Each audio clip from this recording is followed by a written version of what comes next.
লুসা রুদ্র ও তটিনীর পাহাড়ে শুয়ে থাকার ছবি দেখালো। রুদ্র নিজের ফোনে সেগুলো নিয়ে নিল। লুসা বলল সে তার পেজে এগুলো পোস্ট করবে। রুদ্র অনুমতি দিল। রুদ্রের হাত ধরে তটিনী প্রকৃতির আরও গভীরে যেতে লাগলো, যেখানে শুধু রয়েছে বিস্ময়কর মুগ্ধতা। খজমান্তানা শহরে প্রায় ১,৫০০ ফিট উপরে উঠে তারা দেখল বাঁকা বাঁকা কাঠের দোতলা বাড়ি। ভয়ঙ্কর লাগছে তাদের কাছে। ওরা পাহাড় কেটে ঘরগুলো সোজা করতে পারত, কিন্তু প্রকৃতি ক্ষতি সাধন করেনি, বরং পাহাড়ের আদল অনুযায়ী নিজেদের পছন্দের কাজগুলো করেছে তারা। চারপাশে গরু ভেড়ার ফার্ম হাউস, চিজ, গরুর দুধের ফ্যাক্টরি, অবাধে মুরগি গরু ভেড়া ঘুরে বেড়াচ্ছে, যেন একেবারেই গ্রামীণ দৃশ্যপট। একদম সাদামাটা যাপন, অথচ এসব বাড়ির মালিকেরা সুইজারল্যান্ডের এক একজন ধনকুবের। শহরের বাড়ি ফ্ল্যাট ভাড়া দিয়ে দূর দূরান্তে বন জঙ্গলে চলে যান তারা। কৃষিকাজ করেন, বাগান করেন। এমনও বাড়ি আছে যেগুলোতে ইলেকট্রিসিটি থাকার সত্ত্বেও ব্যবহার করে না। সন্ধ্যার রাতের খাবার খেয়ে পুরো বাড়ি মোমের আলোয় আলোকিত করে রাখে। মাটির চুলায় রান্না করেন, আর অবশ্যই তা উন্নত পর্যায়ের। অনেক পুরনো গাছে ঘেরা সবুজ আর সবুজ এই অঞ্চলটি। আমাদের দেশে হলে কেটে কুটে লাকড়ি বানিয়ে ব্যবহৃত হতো। নিরাভরণ, নিস্তব্ধ, শান্ত প্রকৃতিকে প্রকৃতির মতোই ব্যবহার করে সুইসরা। সামারে বাগান থেকেই জুকিনি, স্যালাড পাতা, টমেটো, শালগম, গাজর ইত্যাদি উঠিয়ে বাগানেই রান্না করে খেয়ে থাকে। আমরা পাহাড় কেটে নদী ভরাট করে প্রকৃতি নষ্ট করে নিজেদের আবাসস্থল তৈরি করি। অথচ সুইজারল্যান্ডে ঠিক তার উল্টো। সুইজারল্যান্ডের আদিবাসীরা কতটা নৈসর্গিক আর নিরিবিলি জীবনযাপন করে, নিজের চোখে না দেখলে তা বিশ্বাস হবে না। গভীর অরণ্যের ভেতর ডুপ্লেক্স বাড়ি, আর তার চারপাশে আঙুর, আপেল, কিউই সহ বিভিন্ন পাম ফলের বাগান। পাহাড়ের ঢাল বা আদল অনুযায়ী নিজেদের আবাসস্থল ও চাষ জমি করেন তারা। কিন্তু প্রকৃতির বিন্দু মাত্র ক্ষতি সাধন এরা করে না। তটিনী ঠোঁট চেপে মুগ্ধ হয়ে হাত দিচ্ছে বারবার মুখে। এত এত সৌন্দর্য সুইজারল্যান্ডে পা না রাখলে বুঝি অদেখাই রয়ে যেত। সে রুদ্রের হাত চেপে ধরল। রুদ্র হেসে আলতো করে ধরে বলল, আরও অনেক কিছু দেখবে। তোমাকে দেশ বিদেশ ঘোরানোর দায়িত্বটা না হয় আমি নিলাম। তটিনী মুগ্ধ কণ্ঠে বলল, আমি বারবার প্রকৃতির প্রেমে পড়ি, কিন্তু যে আমাকে এসব দেখার সুযোগ করে দিচ্ছে তার প্রেমে আরো গভীরভাবে পড়েছি। আপনি এত প্রেমময় কেন রুদ্র?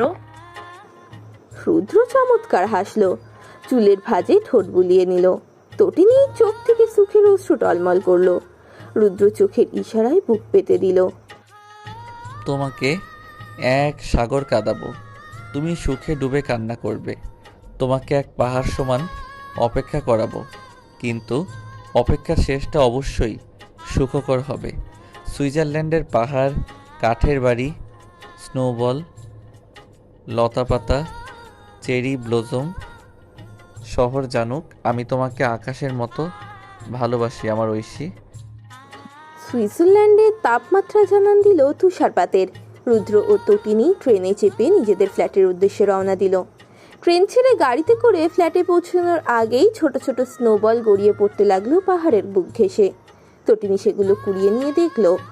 রুদ্র পেছন থেকে ধরে তটিনীর দিকে মুগ্ধ চোখে তাকালো। তখনই ক্লিক করলো লুসা।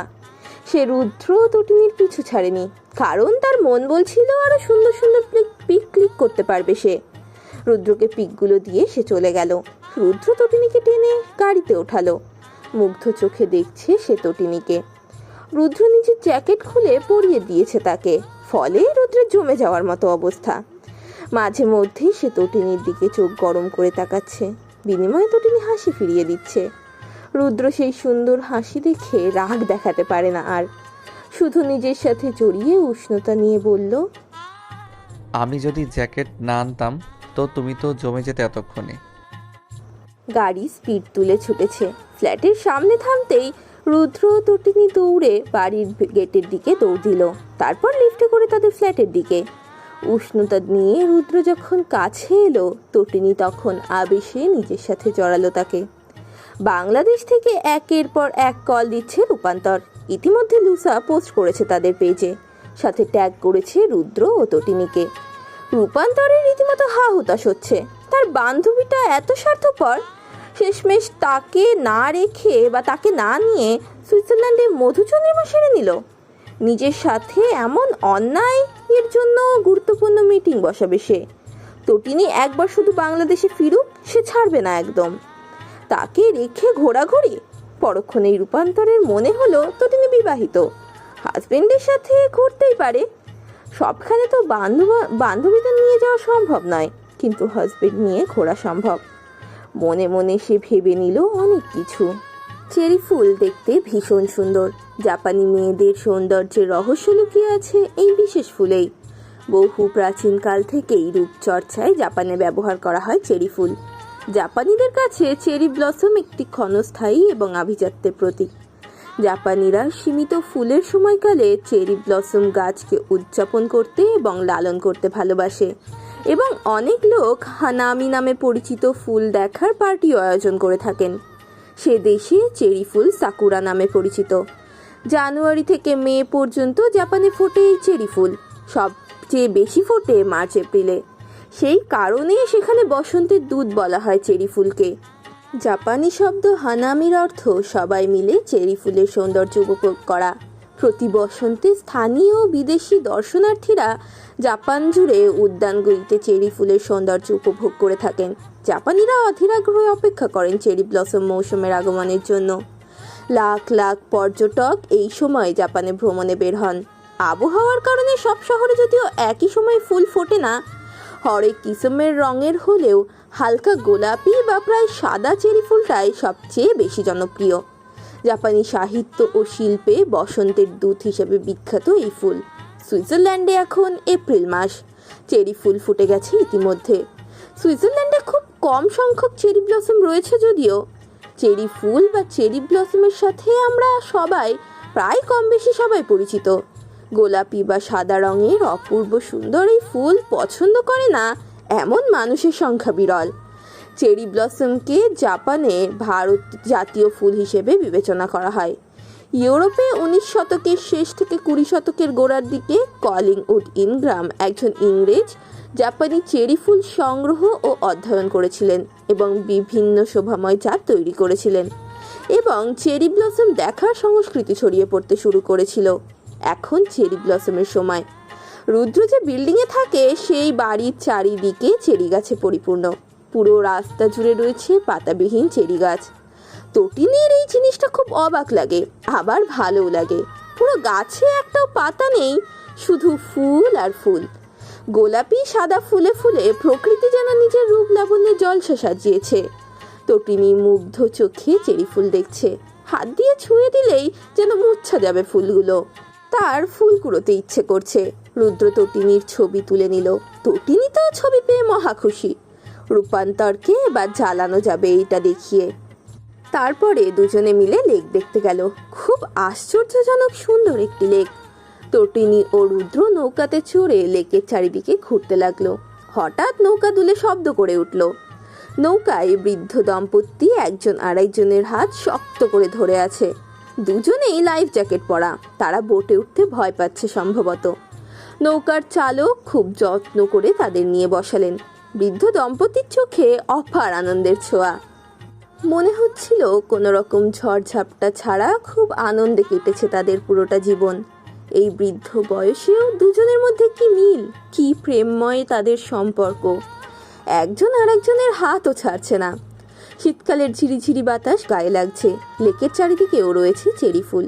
চেরি ফুলের সৌন্দর্য পানিতে যেন আরো সুন্দর করে ফুটে উঠেছে। তটিনীর চোখে এক অন্যরকম আনন্দ ঝিলমিল করছে।